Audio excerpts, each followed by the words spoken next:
Comrade President, Comrade M.A. Baby, Comrade D. Raja, Comrade Devarajan, मंच पर उपस्थित अन्य तमाम साथियों और यहाँ उपस्थित सीपीआई के नेशनल काउंसिल के सभी साथियों, अन्य तमाम साथियों, सबसे पहले this is a historic occasion, centenary of the CPI. So please accept my warm revolutionary greetings. Warm revolutionary greetings to all comrades of CPI across the country. और मैं आपको ये बताऊं कि जैसे आप लोगों ने 2025 में और अभी तक शताब्दी वर्ष आपने मनाया, हमारी पार्टी ने भी मनाया। हमने भी पूरे देश में साल भर संगठित कम्युनिस्ट आंदोलन के 100 साल, इसी हिसाब से हमने पूरे देश में इसको मनाने का काम किया। और कल दरअसल इस समय मैं मऊ में था, कॉमरेड अतुल अंजान का जिला मऊ, उस मऊ में इसी तरह की मीटिंग हो रही थी। हमारी पार्टी के पूर्वांचल का, उत्तर प्रदेश का पार्टी स्कूल भी था और वहीं से मैं यहाँ आ रहा हूँ। तो एक तो शताब्दी के मौके पर पूरे देश के कम्युनिस्टों को और संगठन के तौर पर सीपीआई को बहुत बहुत बधाई और क्रांतिकारी सलाम। दूसरा, ये खम्मम है, ये तेलंगाना है और भारत के कम्युनिस्ट आंदोलन में जो 100 साल की जब भी हम चर्चा करेंगे तो शायद सबसे पहले जो नाम आएगा वो तेलंगाना का आएगा, सबसे पहले तेलंगाना का नाम आएगा।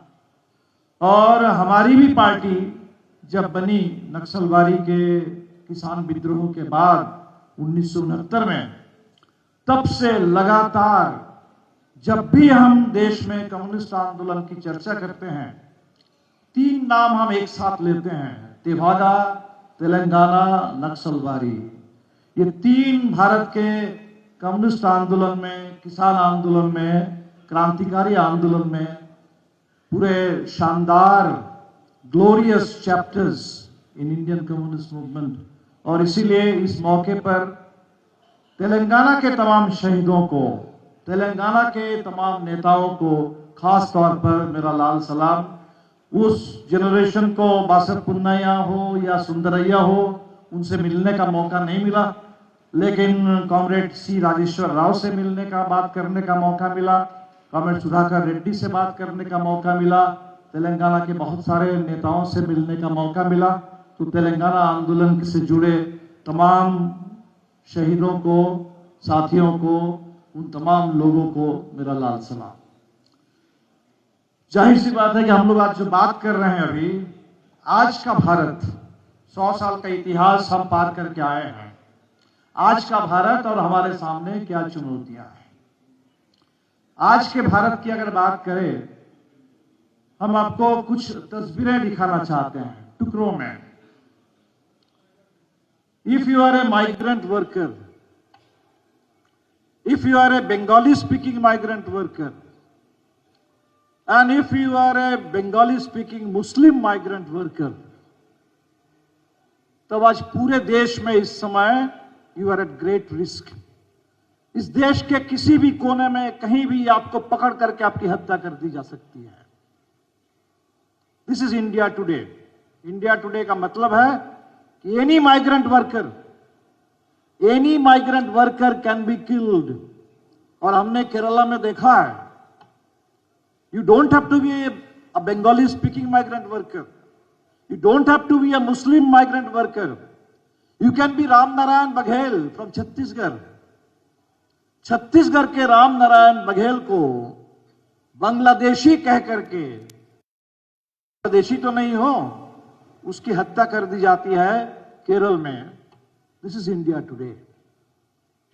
आज अगर हमें सोचना है इस समय देश में, हमारे त्रिपुरा का एक नौजवान एंजल चकमा, त्रिपुरा का एक ट्राइबल नौजवान जो एमबीए पढ़ रहा था, उसका पिता बीएसएफ में है और वो देहरादून में, उत्तराखंड में पढ़ता है। उसकी हत्या कर दी जाती है ये कह करके कि तुम्हारा चेहरा देखने से चीनी जैसा लगता है। If you are somebody from North East, you can be killed by saying that you are actually a Chinese. खबर आई अभी उत्तर प्रदेश के बरेली से, 12 लोगों को अपने घर में नमाज अदा कर रहे थे, घर में नमाज अदा कर रहे थे और उनको गिरफ्तार किया गया, डिटेन किया गया। क्यों? कि आपने अपने घर को रिलीजियस वर्शिप के लिए इस्तेमाल किया है। ये तो हैरान करने वाली बात है। इस हिंदुस्तान में कितने हिंदू घर हैं, घर में पूजा होती है, किसी ना किसी देवी देवता का वहां फोटो है, मूर्ति है। क्या कल ये भी शुरू हो जाएगा कि घर में आप पूजा नहीं कर सकते? संविधान में रिलीजियस फ्रीडम की बात है। इस बार के क्रिसमस में हमने देखा पूरे देश के हर कोने में अब क्रिसमस नहीं मना सकते। सेंटा क्लॉज का चेहरा अगर आपको दिख गया तो उससे आपको खतरा महसूस होता है, उसमें नफरत है। जो सेंटा क्लॉज बच्चों के लिए पूरे दुनिया भर में शांति के लिए, खुशी के लिए, प्यार के लिए लोग जानते हैं, और आप उसको नफरत उस पर आपको है। तो ये जो पूरे देश की स्थिति बनी हुई है, समझना कठिन नहीं है कि हम कहां जा रहे हैं। पार्लियामेंट है, पार्लियामेंट में कैसे कैसे कानून पारित हो रहे हैं, कितनी चर्चा होती है और कैसे पारित कर दिया जाता है, आपने देखा। अभी न्यूक्लियर पावर का प्राइवेटाइजेशन किया गया। क्यों? क्योंकि अदानी को न्यूक्लियर पावर में भी घुसना है। कोल हो गया, सोलर पावर हो गया, विंड पावर हो गया, शायद अब अदानी जी को न्यूक्लियर पावर में भी घुसना है, तो न्यूक्लियर पावर का भी प्राइवेटाइजेशन कर दो। कुछ भी कोई कानून बना दो। अभी एक higher education commission of India बनने वाली है, उसका नाम दिया गया विकसित भारत शिक्षा अधिष्ठान। पूरे देश के हायर एजुकेशन के लिए वहां भी कोई एक कमीशन बनेगा, और उस एक कमीशन के लिए कोई एक गणेश कुमार जैसे कोई मिल जाएंगे, और एक कमीशन के जरिए पूरे हिंदुस्तान के हायर एजुकेशन को कब्जा करो। तो ये जो स्थिति है देश में, हमारे लिए ये बहुत साफ है कि देश में what we are facing is corporate takeover of the economy and fascist take over of the polity and society. Corporate takeover की जब हम बात करते हैं तो शायद किसी को आपत्ति नहीं होती, सबको दिख रहा है, अदानी अंबानी सबको दिख रहा है। लेकिन जब हम कहते हैं कि भारत का फैशिस्ट टेक ओवर भी हो रहा है, हमारी पॉलिटी का, हमारी सोसाइटी का, तो बहुत सारे साथियों को शायद अभी भी लगता है कि शायद कुछ ज्यादा आप बोल रहे हैं। अक्सर लोग पूछ देते हैं कि भाई आप तो भाषण दे रहे हैं फांसीवाद को लेकर के, क्या फांसीवाद के जमाने में फांसीवाद पर भाषण दिया जा सकता है? तो आप तो इतना बोल रहे हैं, कहां से फांसीवाद आया? हम उन तमाम साथियों से कहते हैं, मान लीजिए हम अगर बोल रहे हैं, आपको दिखाई दे रहा है कि दीपंकर अभी भी बोल रहे हैं, कॉमरेड डी राजा अभी भी बोल रहे हैं, कॉमरेड एम.ए. बेबी अभी भी बोल रहे हैं, आपको इतना दिखाई दे रहा है, आपको ये भी दिखाई देना चाहिए कि हिडमा को जान से मार दिया गया, उसकी मां से आकर के वीडियो करवाया गया कि आप बेटा से अपील करो कि बेटा घर लौट करके आए। वो मां वीडियो बना करके अपील करती है कि घर लौट आओ, लेकिन बेटा लौट करके नहीं आता है, उसकी लाश आती है। तो आपको ये भी देखना चाहिए, आपको ये भी देखना चाहिए कि अगर कॉमरेड एम.ए. बेबी बोल पा रहे हैं तो वहां उमर खालिद जेल में सड़ रहे हैं। आपको देखना चाहिए कि डी राजा अगर बोल पा रहे हैं तो सोनम वांगचुक को बोलने नहीं दिया जा रहा है, उनको जेल में सड़ाया जा रहा है।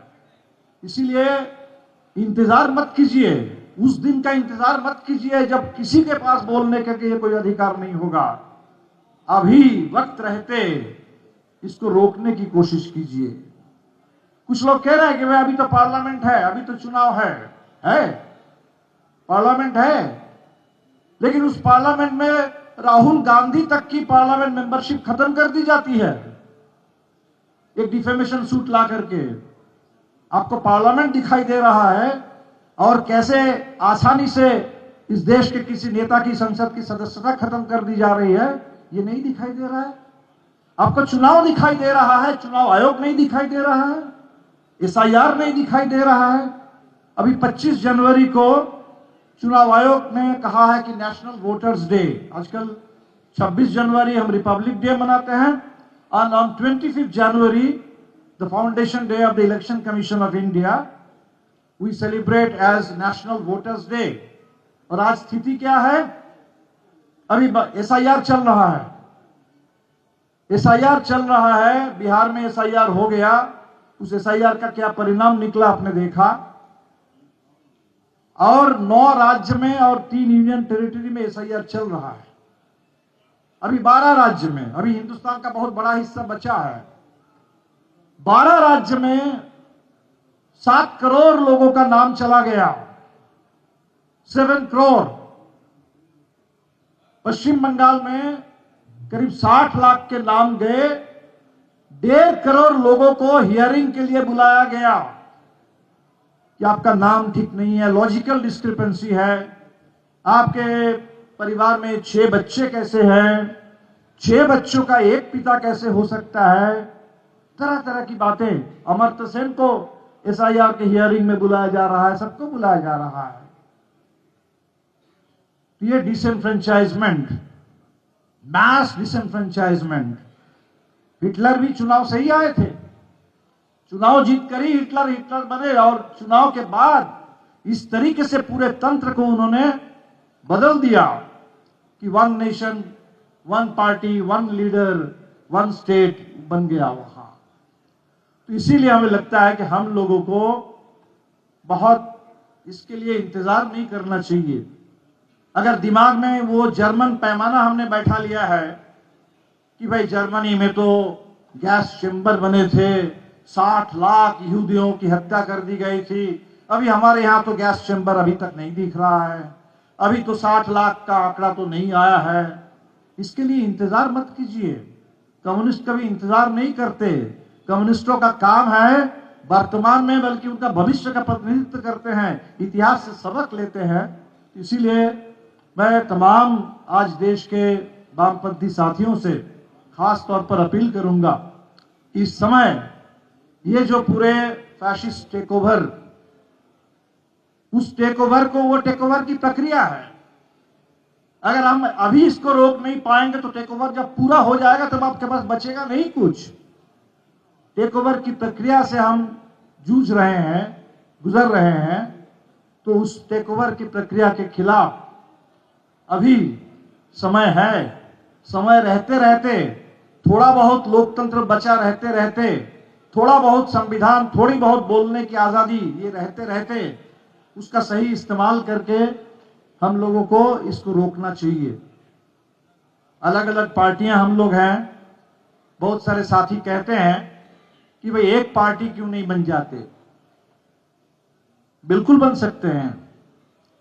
अगर 1925 में एक पार्टी थी तो 2030 में एक पार्टी बन जा सकती है, कोई बात नहीं है, बिल्कुल बन सकती है। लेकिन हम कहेंगे कि इस पर एक कब होंगे, एक होकर के क्या करना है उस पर सोचिए। What is to be done. एक होना है, एक होना है, एक हो जाइए, एक हो जाइए, एक नहीं होने से नहीं होगा, इससे कोई बात नहीं बनेगी। एक होकर के करना क्या है। अगर एक नहीं भी है, 4 अलग पार्टी भी है, तब भी एक साथ मिलके बहुत कुछ कर सकते हैं। तो नजर हमारी इस पर हो कि करना क्या है। मैं बस कुछ आंदोलनों की चर्चा करके बात खत्म करूंगा। अभी इस देश में, अब पुराने इतिहास याद करिए तो 1925 में सीपीआई, लेकिन 1920 में एआईटीयूसी का गठन हुआ। सीपीआई बनने से 5 साल पहले ट्रेड यूनियन केंद्र का गठन हुआ। पूरे आजादी के आंदोलन में ट्रेड यूनियन आंदोलनों का जबरदस्त उस समय दौर था। 1926 में इस देश में ट्रेड यूनियन एक्ट बना था। कोई अंग्रेजों ने तोहफा नहीं दिया था। उस देश में उस समय का जो मजदूर आंदोलन था, उस आंदोलन की ताकत थी कि उसने अंग्रेजों को भी मजबूर कर दिया था कि ट्रेड यूनियन के अधिकार के लिए कानून बनाओ। तो क्या आज ये जो 4 लेबर कोड थोपे जा रहे हैं, ये जो मनरेगा को खत्म करके ये जो कानून आया है, हम अभी कॉमरेड बेबी से कह रहे थे कि हम इसको जी राम जी नहीं कहते। जी राम जी, कुछ लोग महात्मा गांधी बनाम राम, इस चक्कर में हम नहीं जाएंगे। जी राम का मतलब है ग्राम। ये विकसित भारत ग्राम जी कानून आया है कि विकसित भारत जब बनेगा, उस विकसित भारत में ग्राम कहां रहेगा, ग्राम के बेरोजगार कहां रहेंगे, ग्राम में रोजगार का क्या होगा। तो ये गांव का सवाल है, गांव के रोजगार का सवाल है। तो क्या ये गांव के रोजगार का सवाल, ये जो आज क्या उभरता हुआ हिंदुस्तान का मजदूर, अभी इस साल के अंत में हमने देखा कि गिग वर्करों ने हड़ताल की, और गिग वर्करों की हड़ताल से कम इतनी बात बनी, वो जो 10 मिनट के अंदर आपको डिलीवर करना है ब्लिंकिट के मजदूरों को, उसमें थोड़ा पीछे हटना पड़ा है उनको। तो क्या हिंदुस्तान में आज का जो फैलता हुआ, बदलता हुआ नया मजदूर वर्ग है, उस मजदूर वर्ग का कोई उभार हम पैदा कर सकते हैं गांव से लेकर शहर तक? ये सोचना चाहिए, इस दिशा में कोशिश करनी चाहिए। आज इस देश में समय समय पर आप देखेंगे कि महिलाओं का जबरदस्त आंदोलन खड़ा हो रहा है। बलात्कारियों को खुली छूट है, बलात्कारियों को माला पहनाया जा रहा है, सेंगर को बेल दिया जा रहा है, राम रहीम को हर रोज पैरोल मिल रहा है। लेकिन हम देख रहे हैं कि इस देश में कभी निर्भया, कभी अभाया, कभी उत्तराखंड में अंकिता भंडारी, उसके बलात्कार और हत्या के खिलाफ जबरदस्त आंदोलन खड़ा हो रहा है। ये जो महिलाओं का आंदोलन है, उसमें कुछ लोग कह देते हैं कि भाई ये एक घटना है, इसमें फांसी दे दो, इसमें सजा दे दो, बस वो आंदोलन एक घटना बन करके रह जाता है। क्या हम इस देश में इस समय एक बहुत बड़ा महिला आंदोलन, क्योंकि सबसे ज्यादा अगर मनुस्मृति संविधान बनेगा, if there is a real fascist takeover, जिसके बारे में बाबा साहब अंबेडकर ने कहा था, if India is ever to become Hindu Raj, if Hindu Raj is ever to become a reality in India, that will be the worst calamity to befall. तो उस कैलामिटी से, उस तबाही से सबसे ज्यादा जो टकराना पड़ेगा इस देश में, इस देश की आधी आबादी महिलाओं को टकराना पड़ेगा, और महिलाएं टकरा रही है आंदोलन में। तो क्या महिला आंदोलन को हम एक पॉलिटिकल मूवमेंट की तरह, एक राजनीतिक ऊंचाई, एक बहुत बड़े राजनीतिक ताकत, इस फांसीवाद से निपटने के लिए क्या महिला आंदोलन का मुहा ले जा सकते हैं? हमारे सामने सवाल है। क्या इस देश में इस समय दलित आंदोलन और कम्युनिस्ट आंदोलन हम लोग और ज्यादा नजदीक आ सकते हैं? आजादी के आंदोलन के दौर में 1930s, 1940s, 2 ऐसे दशक थे जब बाबा साहब अंबेडकर और कम्युनिस्ट पार्टी मिलकर के काम कर रहे थे। इंडिपेंडेंट लेबर पार्टी बनी थी बाबा साहब अंबेडकर की, जिस दौर में बाबा साहब ने कहा था कि ये कास्ट जो है, ये डिवीजन ऑफ लेबर नहीं है, this is division of labourers. अगर वो डिवीजन ऑफ लेबरर है, तो how to unite the labourers? जाहिर सी बात है कि यूनाइट करने के लिए एक तरफ आपको पूंजी से लड़ना पड़ेगा, और एक तरफ आपको इस कास्ट सिस्टम से लड़ना पड़ेगा। और उसी लड़ाई से बात बनने लगी थी। अफसोस है, हमारे देश की ये ट्रेजेडी रहा है कि वो जो एकता बन सकती थी, बनने लगी थी, वो एकता बीच रास्ते में बंद हो गई, रुक गई, अलग अलग रास्ते पे लोग चल पड़े, और जिससे इस देश के दलित आंदोलन को भी नुकसान हुआ, कम्युनिस्ट आंदोलन के भी बहुत नुकसान हुआ। क्या आने वाले दिन में, इस समय में हम लोग दलित आंदोलन और कम्युनिस्ट आंदोलन को और नजदीक ला सकते हैं। आज इस देश में एनवायरनमेंट बड़ा सवाल बन रहा है और उसमें दम है। ये हिमालय के लोग जोशीमठ बचाओ लड़ रहे थे, कोई सुन नहीं रहा था। ये निकोबार खत्म हो रहा है, निकोबार की आवाज हिंदुस्तान में गूंज नहीं रही है। लेकिन आरावली में जब हुआ, वो पूरा राजस्थान, वो पूरा हरियाणा, वो पूरा एनसीआर, वो पूरे मिडिल क्लास के लोग भी आगे आए, तो सुप्रीम कोर्ट को भी पीछे हटना पड़ा। इसका मतलब क्या, हिंदुस्तान में जल जंगल जमीन का सवाल, पर्यावरण का सवाल, पीने के पानी, दूषित पानी से इंदौर में लोग मर रहे हैं, जहरीला हवा, उस हवा से दिल्ली में लोग मर रहे हैं। क्या ये हवा का सवाल, ये पानी का सवाल, ये जल जंगल जमीन का सवाल, पर्यावरण का सवाल, इसको हम बहुत बड़ा एक एजेंडा बना दे सकते हैं? तो हमें तो लगता है कि हम लोगों को आंदोलनों पर ज्यादा चर्चा करें, आंदोलनों में कैसे नया जोश, नई ऊंचाई, नए आयाम हम जोड़ सकते हैं। निश्चित तौर पर इसी से बात बनेगी। मैं खत्म करूंगा, जिस समय 1925 में सीपीआई बन रही थी, उस समय हमारे सामने दो सवाल थे। एक सवाल था कि देश में आजादी कैसे आएगी, आजादी लाने के लिए लोग लड़ रहे थे।